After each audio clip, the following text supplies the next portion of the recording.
Well, hello, everyone, and welcome to ProLine, the longest-running sports handicapping show in America, direct from Las Vegas. I'm John Cranton, joined by world champion handicapper Jim Feist. It is Wednesday, got week 4 of the NFL preseason coming up. All the games on Thursday. Got some college football, too, going on this weekend. We're going to give you some free selection, some analysis, and talk about some of the line movement going on. First, Jim Feist, another one of those inner circle releases, a high-end release yesterday with the San Diego Padres. Big winner. That's a 54-35 electric run with these plays. Well, John, it's been one of those seasons where some things are going well and other things aren't. I mean, I like to be honest with the folks out there. You know, every year isn't a bonanza, but we have been especially good with these plays, and we're very proud of that record. There's other things that haven't been so good, but you have to take the good with the bad and focus on the good. This is for anybody, whether you're a sports bettor, a handicapper. Stay with what's working. You can't always force it. If you're doing good in college football, stick with college football, because if your pros are choppy, don't try to force it. Up your plays in the colleges and lessen your plays in the pros. The same thing in baseball. If your totals are going well, stick with the totals. Vice versa. You just have to be smart.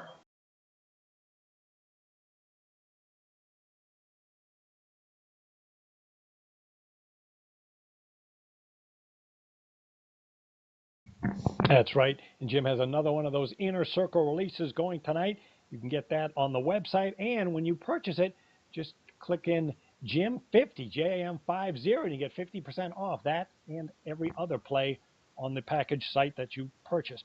All right, we got the NFL games coming up this weekend, week 4, the week where they historically don't play everybody, but that's not quite the case with some teams this weekend. Jim, kind of a wacky weekend, too. We got one game already canceled because of the tragedy going on. The Houston-Dallas game has been canceled.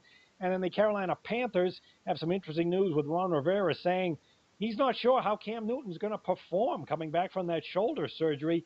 He's been erratic in practice. They did get him out there a little bit, but even Rivera admitted not going to know how he is until he gets out there in week 1.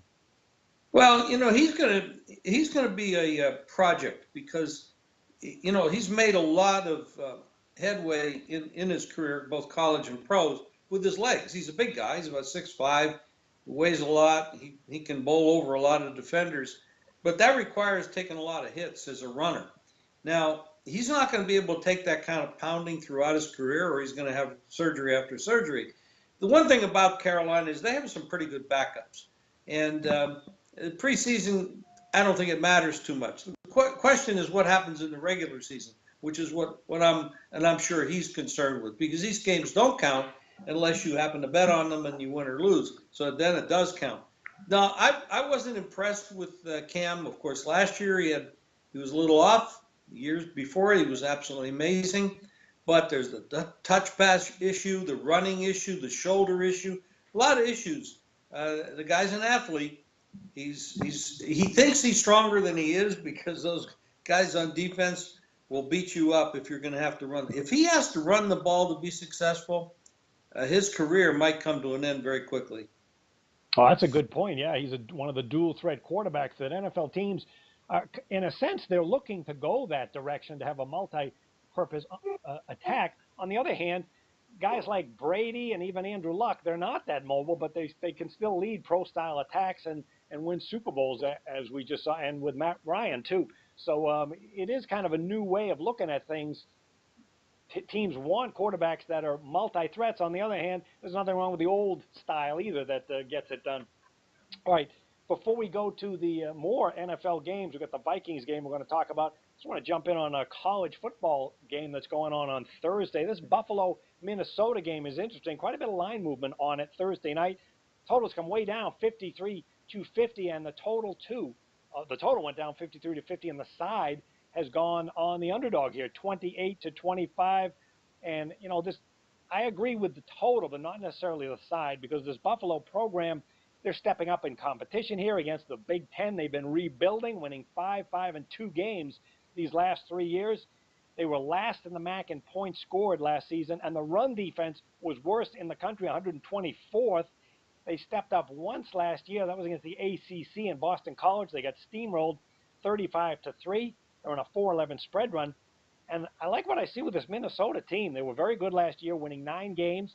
They bring in a new coach in P.J. Fleck, who was a sought-after coach. He did a dynamite job turning Western Michigan around from 1 win, then a couple of winning seasons, and a terrific 13-1 campaign going to a bowl game to play Wisconsin. They are working in a new quarterback, which is partly why you probably see the line coming down here from 28 to 25. However, they get 2 backfield studs who run the ball exceptionally well in Rodney Smith and Shannon Brown. And this MAC team, Buffalo, can't stop the run. So Minnesota at home, they probably are going to be able to run the ball exceptionally well. So I don't agree with the home team going against the home team here in this one. All right, let's get back to the NFL. You got the Vikings at home here, second straight home game. They're playing the Dolphins, Jim, a team that opened with 2 straight home games. Now their second straight road game. Not seeing a lot of line movement in this, but the Vikings 3-point favorite with a total of 38. And the Minnesota coach hinted he's not going to take the starters off this week. Well, it's a tough problem I mean, they looked absolutely horrible against San Francisco last week. San Francisco's trying to win these games. And I see that across the board in the NFL this year. The teams that and we expect that are not going to be very good, they're actually trying pretty hard in the preseason, and they're cashing some tickets.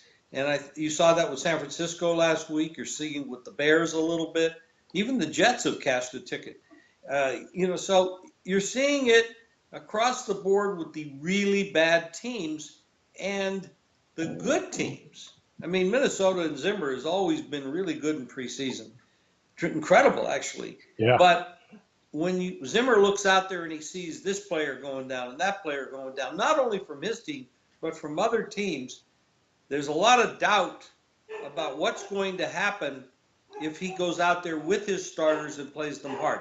So he's given out a couple mixed messages. Once he says, I'm not going to go with my starters, and he pulls them. Now this week he's saying, it was so bad last week in San Francisco, I have to play some of these starters. I'm not 100% sure he's going to stick with either one of those comments. Therefore, I'm not going to get involved. If I was going to get involved, I'd probably play the dog, but I'm not going to get involved.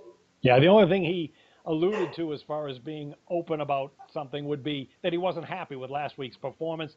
They did score 32 points, but the first team offense just hasn't scored anything here in preseason. So you can understand his thinking. On the other hand, week 1 in September is the bigger play for this team. So yeah, that's a good point. They are Minnesota 9-3 straight up, 8-4 against the spread. Another team that just kind of laid an egg last week was the Tennessee Titans. They're on the road this week against Kansas City, 3-point dog on the road with a total of 38. But boy, they didn't play that well against the Bears at home, getting only 7 points from the starting unit. Oh, they absolutely are. I wrote a piece the other day. I think you got that, John, a little bit of a blog on the Titans. I thought the Titans would win this division pretty easily. They have a solid running game.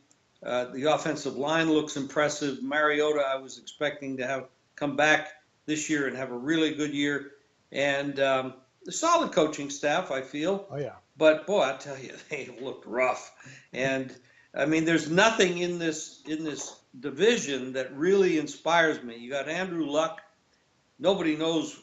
I mean, it's like a secret spy story or something with him. We don't know when or if he's going to play. And then you got Houston. They got Savage. They say he's the starter and he's the guy. And he's the one that has a little bit of experience, but I've never been a big O'Brien fan in the pros. I think he's left his team hanging dry. He's been a quarterback killer, at least that. Of course, he hasn't had the best, but now he drafts high. But so I'm not, and of course, Bortles and the Jacksonville Jaguars. I'm not. So this is a wide open division. I still think Tennessee's the right side for the division. As far as this game is concerned, I don't, if they're practicing well, and this is another game I'm not going to get involved in. If I was, I can see, I respect this line move. It opened at a key spot that I watch, 3.5 minus 07. And it's down to 3 plus 01. That says to me that the money that moved that came in on the Titans. So what probably is happening here is the Titans because they looked so bad last week, they might want to go out there with their starters and show a little bit.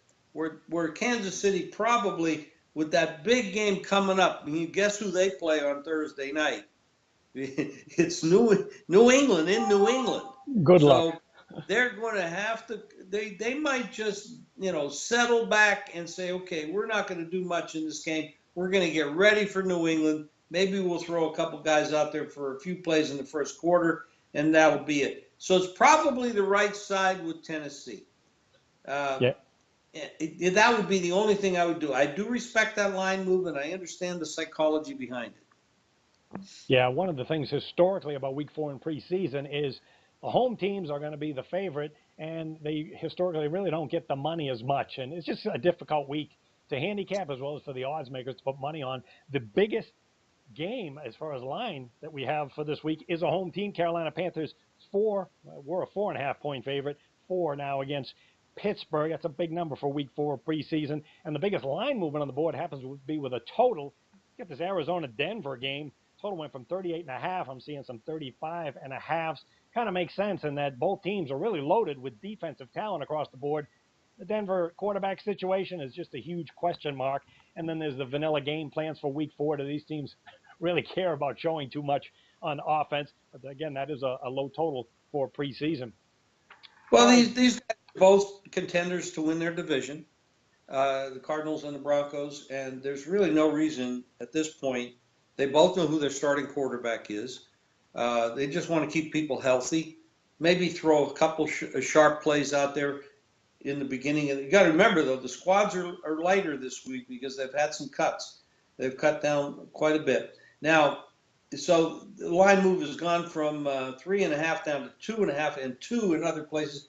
Actually, I do see a 1.5. So basically, this game is going to almost come down to pick 'em. And remember, in preseason, the coaches don't go for ties in overtime because they don't want to play overtime.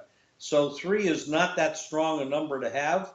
So if you're laying 2.5, that's what you want. If you're taking 3, it's probably not going to matter because I'd rather have 3 than not. I would rather have 3 than 2.5. But you got to remember, they're not going to be going for field goals to tie the game at the end of the game. But I would like to mention another game that moved, and you didn't bring it up. San Francisco opened 1, and now it's 3 heading to 3.5. They're playing the Chargers. San Francisco's been playing hard.